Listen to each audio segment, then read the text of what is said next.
Welcome back to podcast 56 of 2020. I'm your host, Kiev O'Neill. You can follow me on Twitter at OBKiev. Follow us at The ODDSBREAKER'S and follow us on social media / The ODDSBREAKER'S. This episode is being brought to you by mybookie.ag for a 200% sign-up bonus. Please visit MyBookie and use the promo code ODDS200.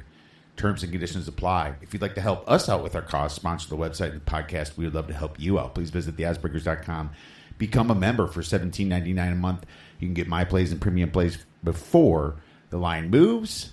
If nothing else, please visit theoddsbreakers.com and become a free picks newsletter subscriber. Well, weekend was a little up and down. College was amazing. 13-5-1. Hit a bunch of money line sprinkles. Arkansas, huge on that one. Tulsa as a 21-point dog. That money line sprinkle was huge. A couple other ones. Some serious upsets happening. And mostly the biggest teams prevailed. You know, your Georgias, your Alabamas, your Clemsons. No worries for any of those teams. So, just fantastic sports betting wise for college. The NFL not so good. 3-6-1, I believe. So we hit the refuse to lose teaser. That was nice, but I got to tell you, the Bears, their offense set football back to the 1950s with how terrible this team was. I mean, they couldn't do anything against the Colts, and just like I was a little concerned about last week, Nick Foles came in and had Ryan Fitzpatrick syndrome. Once he was named the starter, he was terrible. You know, it makes you wonder if you just kind of start Mitch and then just have him come in when he's losing. You know, maybe that marriage is going to be much better than naming him the starting quarterback. I don't know. It's psychological. For some reason, when Foles is named the main guy, he's just not as good as he was when he's the backup. I don't get it, you know. That's what happens. Bears had mostly 3 points the whole game and had some garbage touchdown at the very end, but pretty awful. The thing about the NFL is we had some killer line value in it. No matter what, your line value can be completely amazing and you can still lose. You know, we had the Jacksonville Jaguars +3, closed at about a pick 'em, lost outright on that one. The Bears at +3, closed around 2. Lost outright. We had the Niners at -6 early in the week. It closed past 7. Didn't matter. The Eagles won, and Mullins threw a bunch of picks. So even if you're on the right side of the line move when it comes to the NFL, it's still certainly not a guarantee that you're going to be winning. Tampa Bay was probably the closest upset that's happened, and all of a sudden they pushed by winning by 7 towards the very end. Really, really up and down game for the Chargers. It was an exciting game. But I got to tell you, Tom Brady is still Tom Brady. And even with some injuries on that team, Godwin, Fournette, they still have enough playmakers to score a bunch of points. Well, they'll be playing the Chicago Bears this week. And I'm curious how much money is going to come in on the Bears. It's probably not going to be much. The books will probably be needing the Chicago Bears for next week. As a matter of fact, that Bears-Bucks game is on Thursday, now that I'm looking. So, wow, that one's coming right around the corner here. As you amazing listeners out there know, I am on vacation in San Diego, but I was able to still obviously do all my power ratings and do some of the same content and research that I do every single week, misleading final scores, motivational spots, and things like that. So the podcast is going to be a little bit shorter. I'll still have a free play for you, and I'll just be going solo here on fantasy football. The weather here in San Diego is fantastic. 78 degrees for a high. Very sunny. Definitely humid. Already hit some of our favorite spots. Luigi's for pizza. Kona for breakfast. And we'll be making our rounds, possibly even checking out the San Diego Zoo at some point here. Thought about SeaWorld, but we've done that before, and it closes at 6 o'clock. No fireworks or things like that, so we're probably going to skip the old SeaWorld thing. You know, as long as we're at the beach every day, having a couple beers, it's absolutely fine by me. Well, my friends, let's get into some college football misleading final scores. We'll start right out with Pittsburgh. They outgained NC State 503 yards to 398. It lost by 1 point, 30-29. Brutal for Pittsburgh. Florida only outgained South Carolina 348 to 329, yet won by 14 points. Texas Tech outgained Kansas State 471 to 404, yet lost 31-21. Not good. Cincinnati only outgained USF 332 to 291, yet they won by 21 points. Pretty big on that one. Kentucky outgained Ole Miss 559 yards to 459, yet lost by 1, and a 1-0 turnover ratio hurt them. Yeah, that was one of the few plays we lost last week. I'm shocked Kentucky just keeps blowing games and blowing situations like that. Charlotte outgained FAU 396 to 315, yet lost by 4. A 1-0 turnover ratio hurt.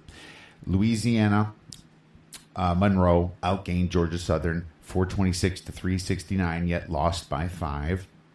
Mississippi State outgained Arkansas 400 to 275, yet lost by 7. 125-yard difference there. 4-2 turnover ratio for Mississippi State. That's typical Mike Leach. When he's turning that ball over, he's going to lose. North Texas outgained Southern Miss 483 to 437 and lost by 10 points. Mostly garbage yards, though. Just want to mention that. So no adjustment there. Southern Miss, had them most of the game. UCF outgained Tulsa 455 to 438, yet lost by 8 points. Whew, that was a fantastic game, that UCF Tulsa. Loved every minute of it. Equal turnover ratio as well on that one. Clemson only outgained Virginia 466 to 417, yet won by 18 points. So, poor Virginia. All right, let's get into college football week 6 motivational spots, letdown spots. Iowa State hosting Texas Tech is a letdown spot after Iowa State beat Oklahoma outright at home. Texas Tech has some quarterback issues with Bowman, so check on that update throughout the week. TCU hosting Kansas State is a letdown spot after TCU beat Texas. NC State is a letdown spot at Virginia just because it was such a big upset against Pitt. Arkansas at Auburn after they upset Mississippi State and had their first SEC win in like 3 years. Get up spots. Texas A&M hosting Florida has to make a statement after that Bama game. Pittsburgh at Boston College is a get up spot for them after that loss. Maybe the under looks okay on that game. Auburn hosting Arkansas better wake up after that Georgia beatdown. Their trenches looked terrible. Georgia tore them up in the offensive and defensive line. Louisiana Tech after that BYU game is a get-up spot versus poor UTEP. Look ahead spots. LSU could be looking past Missouri to Florida, and it's very possible. Florida could be looking past Texas A&M to LSU. I mean, LSU's the champion. Should they be looking past Texas A&M? No, but it's LSU. They're looking to avenge that loss from last year. Alabama could be looking past Ole Miss to Georgia. Maybe bet that over, baby. And Georgia could be looking past Tennessee to Alabama. Very, very possible. Tennessee's going to be an interesting bet this week. All right, let's get into some NFL misleading final scores and motivational spots. Dallas outgained Cleveland 566 to 508, yet lost 49 to 38. A 3-0 turnover ratio killed them. Baltimore only outgained Washington 350 to 343, yet won by 14. They also lost the turnover battle 2-1. So poor efficiency for Washington. New York Giants outgained the Rams 295 to 240, yet lost 17-9, even turnover ratio. Interesting on that one. At least they covered, I guess. Las Vegas outgained Buffalo 383 to 336, yet lost 30-23. A 2-0 turnover ratio killed it. Vegas, what the hell you doing? San Francisco outgained Philly 417 to 267, yet lost 25-20.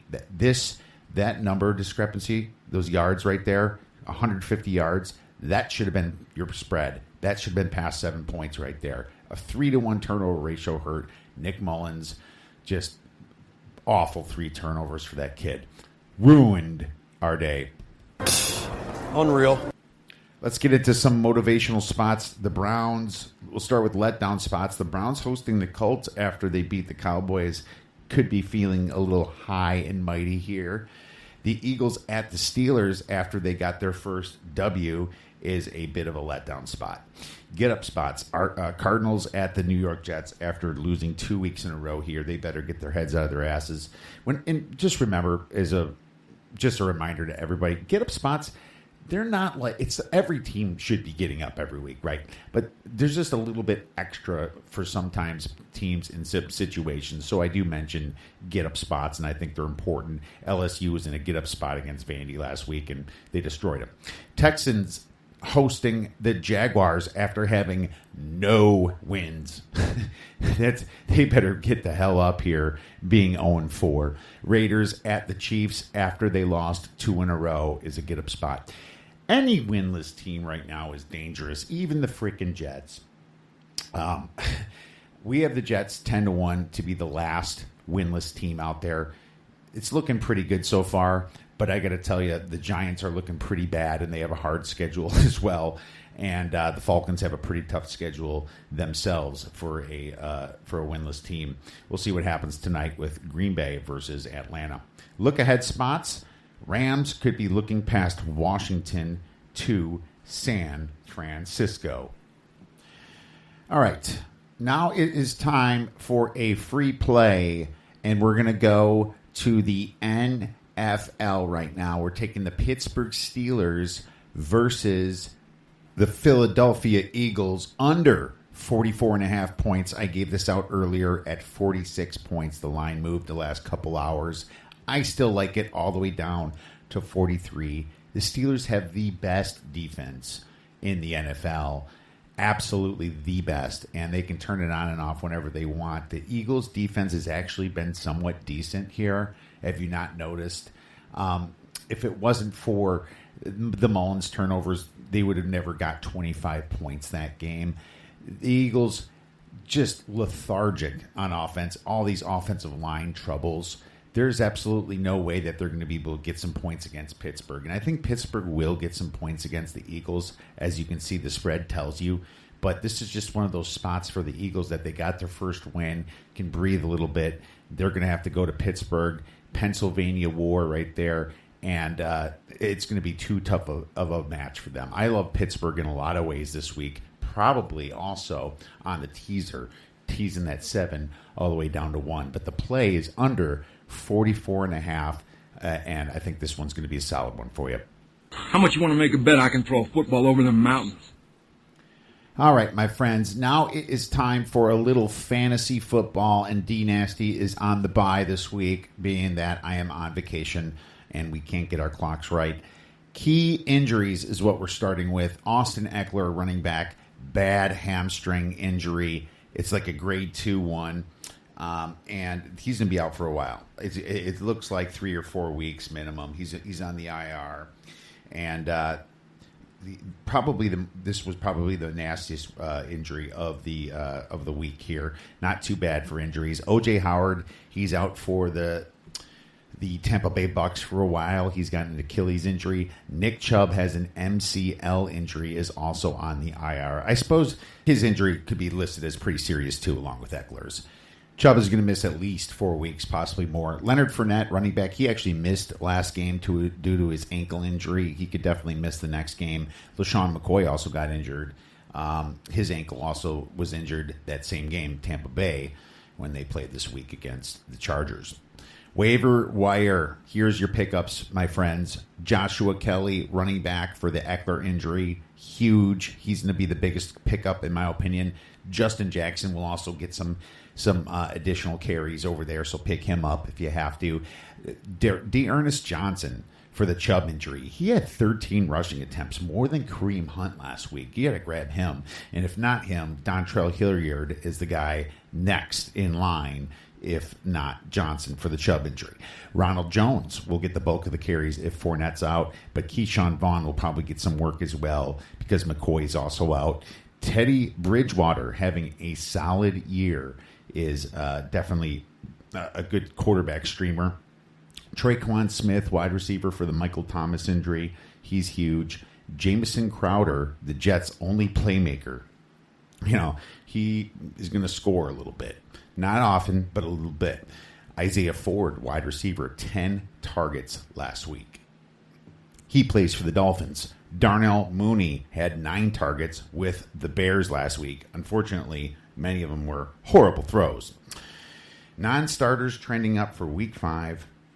We have Darnell Mooney. Bears seem to like him a lot, and he's got a decent matchup versus Tampa's pass D. Tampa's pass D is bad. Let's just hope that Foles has a little bit better of a game. I'd start Mooney as a flex position this week if I had to. Scotty Miller, wide receiver. Brady just likes this guy too much, and Godwin still could be out. He's a non-starter trending up. Sammy Watkins versus that Baz Breeders D will probably get some play. Mark Ingram versus the Bengals. CeeDee Lamb versus the Giants, poor D. Tyler Lockett is trending up versus a terrible Vikings D. David Johnson, running back, versus a bad Jaguars D. James Conner, running back for the Steelers, versus a terrible Eagles team. Bust for the week. Well, I already wrote Nick Chubb, but he's out, so he's more than a bust. He just can't play. Myles Gaskin I have for the 49ers, or versus the 49ers, is going to be a potential bust for the week.